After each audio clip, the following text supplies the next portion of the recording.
চারদিকে বিপদের মধ্যে আছি। আপনি যে দুর্যোগের মধ্যে আছেন বললে না জানি কি হতো, আপনার মন্তব্য একটু শুনতে চাই।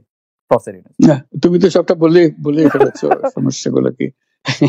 কাজে এই হলো অবস্থাটা হলো, আমি বলছি দেশের কাউকে কিছু বলি এমন কথা তো নয়।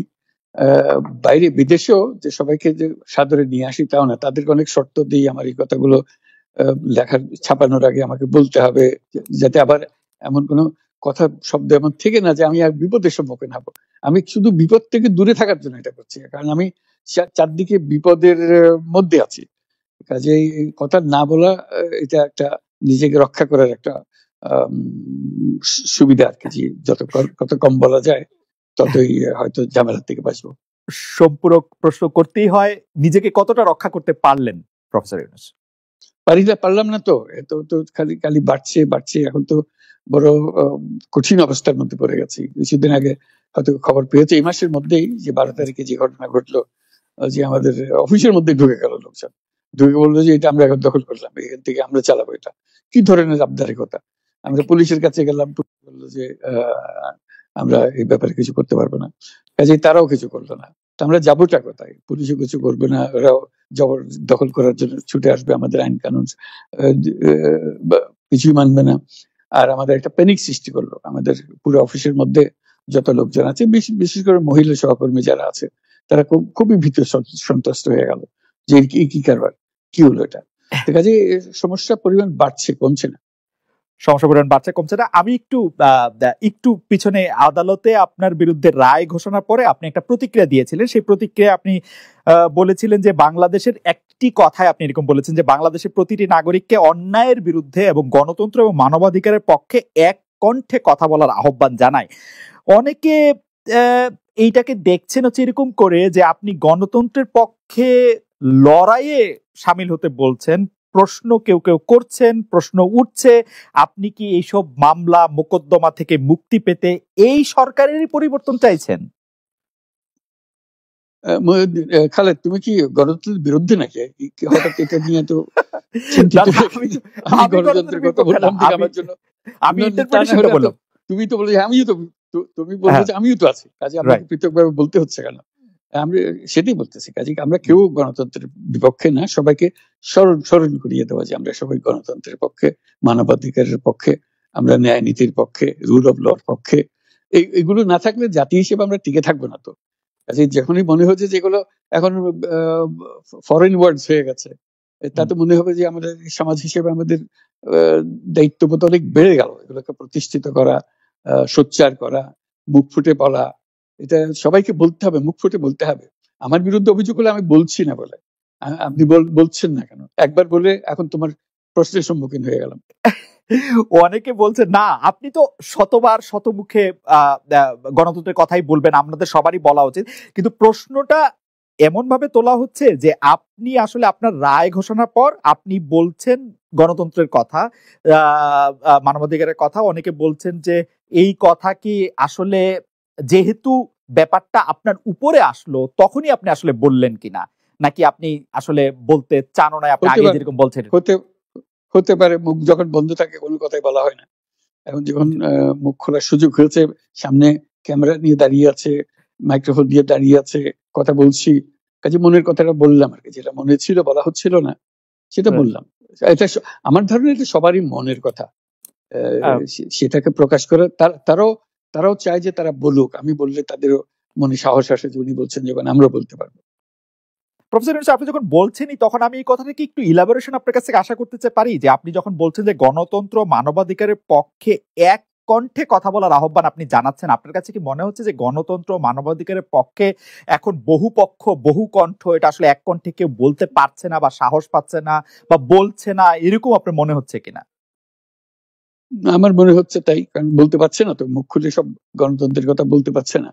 যে সেটা বলা, এক বাক্যে বলা, পরিষ্কার কণ্ঠে বলা, এটা আমাদের সবার দায়িত্ব, তো জাতীয় দায়িত্বটা।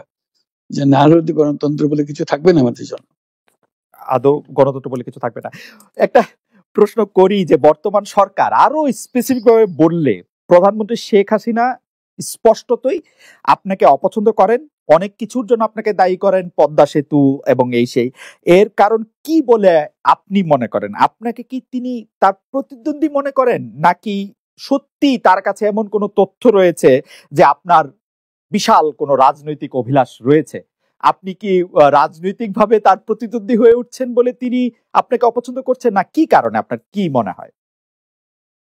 আমার মনে হয় উনি মনে করেন যে আমি দেশের সর্বোচ্চ ডাকু, সন্ত্রাসী, কিংবা আমি অপরাধী, আমি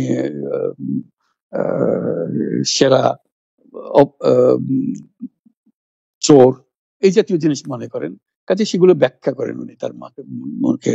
উনি বলেন যে আমি সুদখোর, আমি ঘুষখোর, আমি সব এমন সব কটু শব্দ ব্যবহার করেন যাতে মনে হয় যে আমার সম্বন্ধে তার ধারণা খুবই খারাপ। কিন্তু এইটা তো এরকম ছিল না।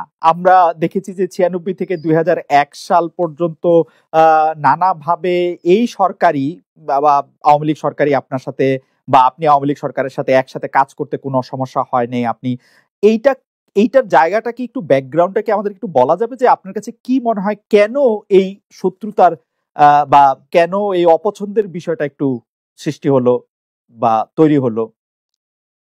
যেই হোক, এটা আমার তরফ থেকে হয়নি। আমি তাকে যথাযথ শ্রদ্ধা করে নিয়ে গেছিলাম আমাদের মাইক্রো ক্রেডিট সামিটে ওয়াশিংটন ডিসিতে। আমাদের প্রধান অতিথি করে নিয়ে গেছি, সবাই সম্মান করেছে। কারণ এই মাইক্রো ক্রেডিটটা তখন পৃথিবীর সামনে আসছে, বড় আকারে আসছে, এবং এটা বাংলাদেশের অবদান হিসেবে সবাই স্বীকৃতি দিচ্ছে। ওয়াশিংটনে দুনিয়ার সেরা যারা সবাই উপস্থিত ছিলেন, তার মধ্যে আমরা ওনাকে নিয়ে গেছিলাম এই জন্য যে বাংলাদেশের পক্ষ থেকে এই গৌরবটা যেন তিনি আমাদের পক্ষ হয়ে গ্রহণ করেন। উনিও রাজি হয়েছেন, উনিও গেছেন, করেছেন। কাজে এটা স্বাভাবিকভাবে এই সম্পর্ক থেকে যাওয়ার কথা ছিল, কিন্তু কি কারণে এটা ঘাটতি হতে আরম্ভ করলো বুঝতে পারলাম না। কিছুদিন পর থেকেই ওনার আচরণ এবং তার শব্দ পরিবর্তন হতে আরম্ভ করলো। এমন পরিবর্তন হলো এখন আমাকে চোট বদমাইশ ছাড়া আর কোনো বিষয়ে উনি মনে করেন বলে মনে হয় না আমার কাছে।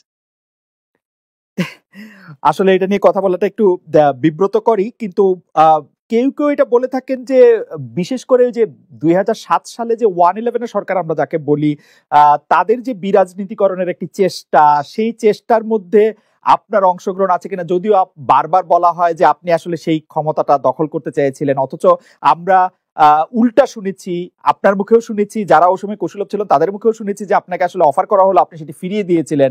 কিন্তু কেউ কেউ আবার বলে থাকেন আপনি একটা লম্বা সময়ের জন্য চেয়েছিলেন। এইটি কি একটা কোনো কারণ হতে পারে? এই ব্যাপারটি কি আমাদের দর্শকদের জন্য মানে বা ইয়েদের জন্য একটু আপনি পরিষ্কার করবেন, যে আপনি আসলে রাষ্ট্রের সর্বোচ্চ ক্ষমতায় বা রাজনীতির জায়গায়, দেশ পরিচালনায়, সেগুলিতে আপনি আসলে আসতে চেয়েছিলেন কিনা, চান কিনা, বা ওই জায়গা থেকে?